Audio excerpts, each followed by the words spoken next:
Greeting smartphone. You're going to be looking at how we can actually install graph right here in our Microsoft Word document here. Very important. First, we want to go up to the top. Where's the insert, which is the tab? We're going to click on it. We're going to come across here. You notice the word chart. We're going to click on it. Notice you have recent, you have template column. You notice you have line, you have pie, bars, and all of that. Click on all of them. This is actually what it looks like. Right? So I'm going to click on this one. Now when I click on this one, you notice I can actually change if I want. And when I come right here, I'm going to click on OK. When you click on OK, it's going to appear right here. And then you're going to show right up here the Excel sheet that I can actually change some figures in it and all of that. Yes, very important. I give it that option and all that. So bear this in mind, we come right up here.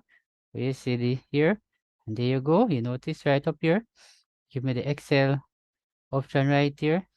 If I click over here, I can put in my own stuff.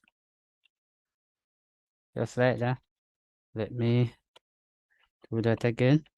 I can actually click down here and put in my own right here to show you.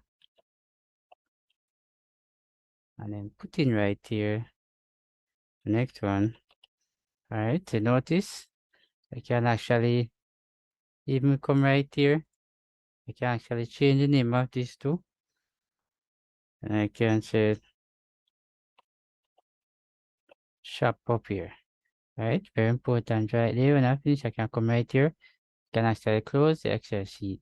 And if you notice my graph right here, looking very nice. You can actually make some adjustment. Again, you notice right here, show the bone.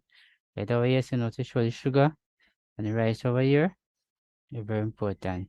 So thanks for watching. See you in the next video.